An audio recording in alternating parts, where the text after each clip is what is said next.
This is a little trip we did down to Mulberry Mountain area. We were going to the Frog Bayou.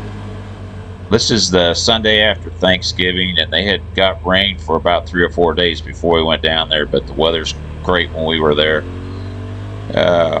My wife had never been to the Frog Bayou. She was able to go this time. So we're headed down there, but this is like 3:30 in the afternoon, and we got to hurry to get there in the daylight. Shot down 23, about 3 miles, and then you pull off here and take like county roads for a little ways.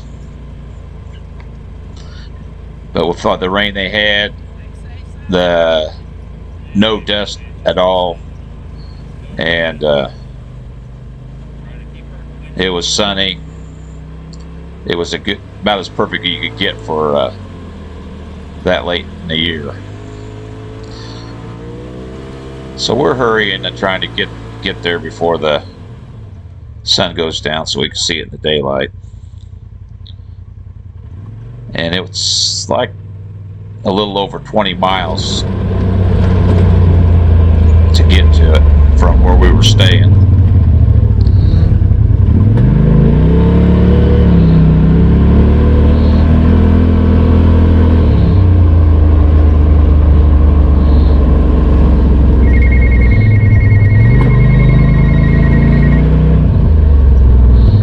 This ain't right. Gotta turn around. Wrong way? Yeah, this wasn't the right one.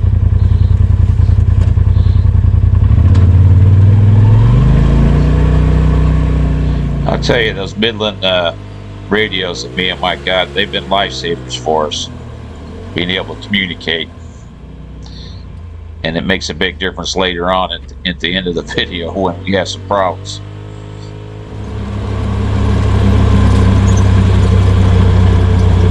Left here or right? Left.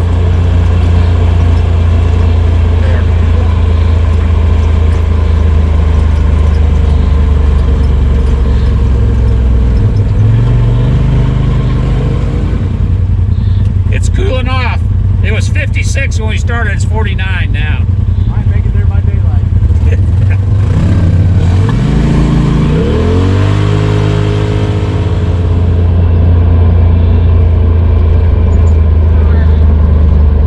Hold on a second, Mike. I think we need to turn left here. This is where we get onto the trail system. 10-4. Well, now we're off all the roads, which suits me just fine. We're on actual trails now, and it's a fun little trail down there. There was a lot of water standing in spots, and that started causing me a fogging up problem. Because if you hit the water very fast in mine, it splashes up on the radiator and hoses, and it steams it up. I got that glass windshield, man, and it just fogs it over. Yeah, see, that's what I was thinking about when we come out of there. There were so many water holes that even as soon as it start to clear off, then you hit another one. Mike's going a pretty good pace to try to get us there before it gets dark. Now it's steaming right back up.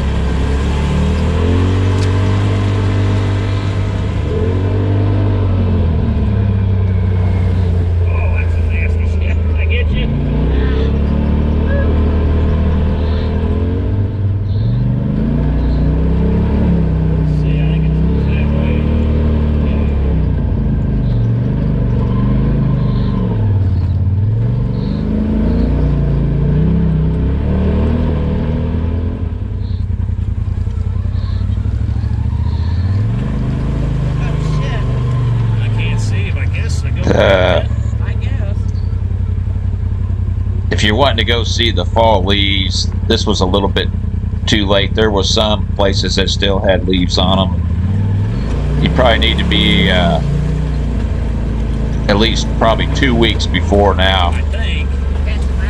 Last bad spot. But we did luck out and catch the falls flowing good, which was nice.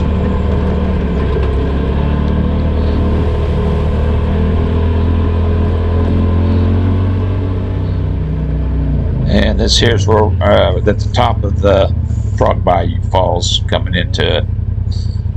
When me and Mike was there in June, there was hardly any water flowing over the falls, but this time it was flowing pretty good. I think I can go around the other way. I see they can do it.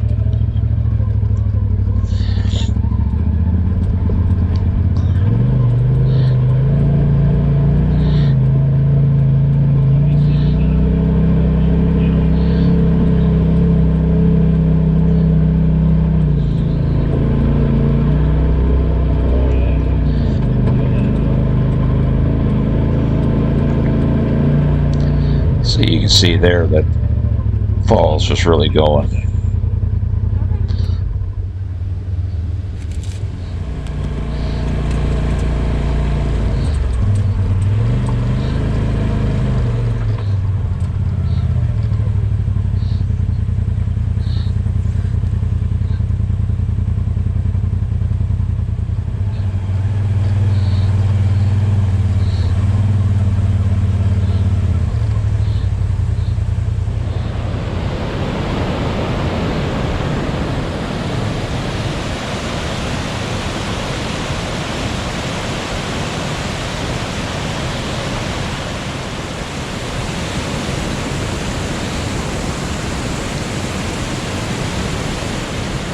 But we didn't see no frogs at the Frog Bayou.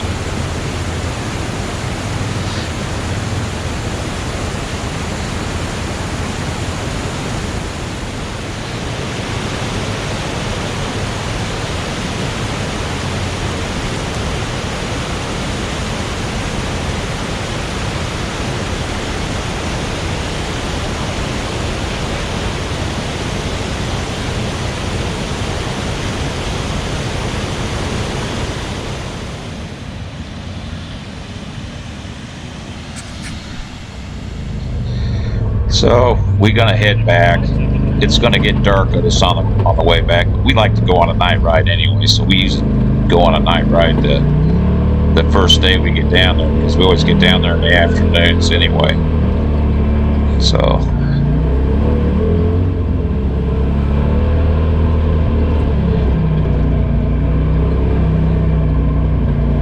we have to, the trail we rode in, we're riding back out to the road, and then when we get out there, we'll go a little bit different going back. We're going to go back on the Mill Creek trail system. So we're going to go to the pay station there that's on the west side of the Mill Creek and pay for today and then for tomorrow. We're going to be riding. It's only $3 a day, so.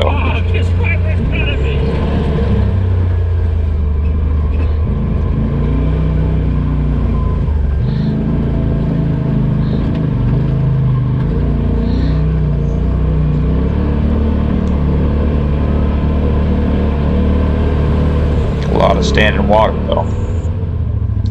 Thing is, down there, even with it being so wet, it is muddy.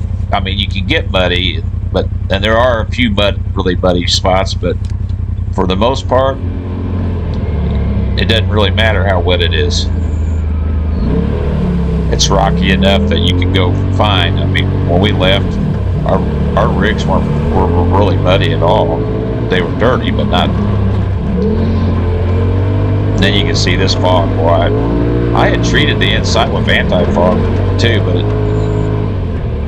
and I did it the next morning. I reapplied it again, but didn't have as much trouble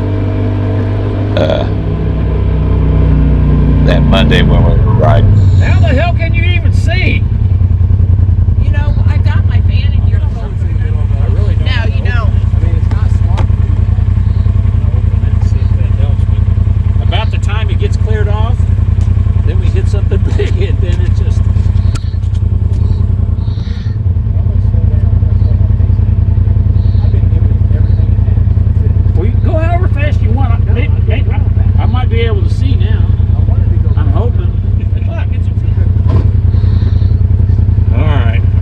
get moving, this will clear off.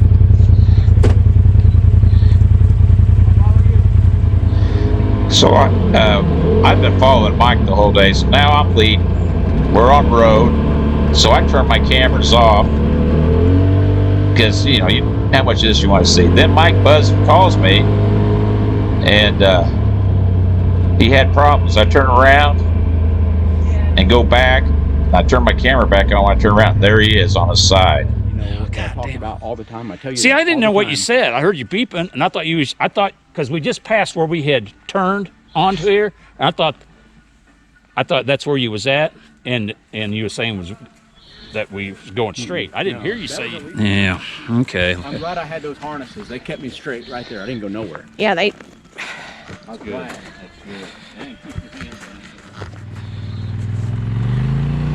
Well, anyways, he was sliding around this corner, and it came around on him, because he was going the opposite direction. He's pointed right there, and as soon as he got around far enough sideways, tires bit, and over on his side he went. Now I don't know if me and Mike could have muscled that thing over by hand, but we had the winch, so I pull around there, and the winch pull it over, no problem. Unless you come along. More? Yeah. Stop. I didn't know. He's blaming this on me. Well, yeah. This has never happened until you come along. Mike, you make sure you're back far enough.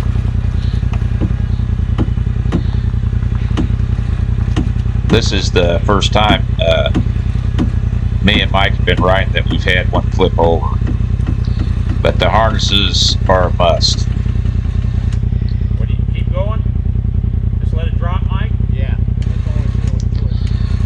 And it was on a side probably for 10 minutes before we got to flip back over. And it started up, never smoked, no oil in the air breather,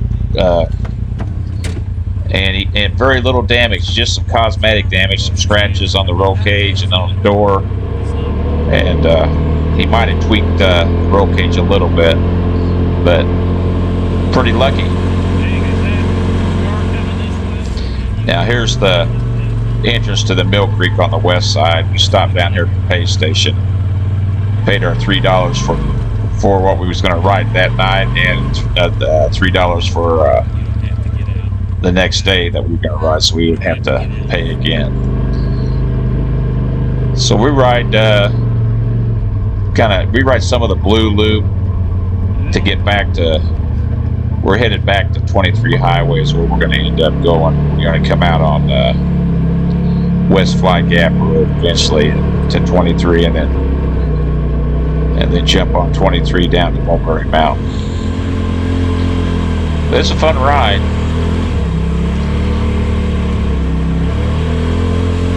This was the first time me and Mike ever had to deal with a side-by-side being flipped over on side, and hope it never happens again. But I tell you, the harnesses are a must. They kept him in there. He did say he had a hard time getting it unfastened because he was hanging by it. It's hard to unsnap. Might just be. But and the radios for us have just been a lifesaver. So who knows how far I would have went before I would have stopped. But he called me and let me know he had trouble. And this is the West Fly Gap Road coming up to.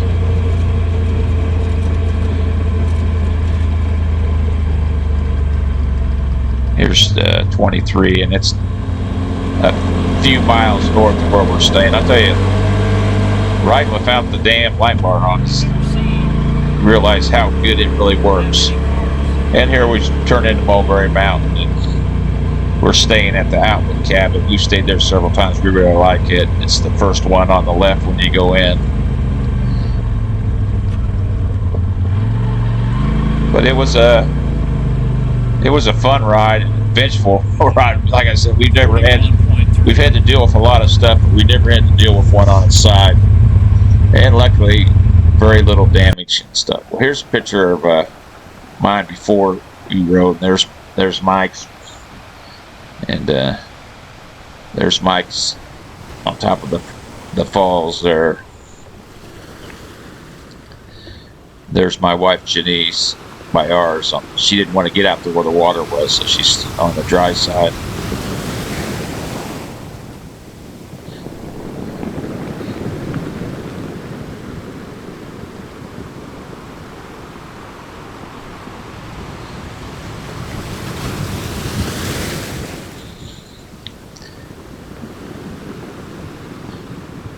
Yeah, me and Mike, we try to go down there 2 to 3 times a year. Like I said, we're from Kansas City, Missouri area, so it's a 4.5, 5 hour drive for us to go down there. So too far for a day ride. But we've always had a good time when we've been down there. Even this didn't ruin the day, luckily. But it was a good ride.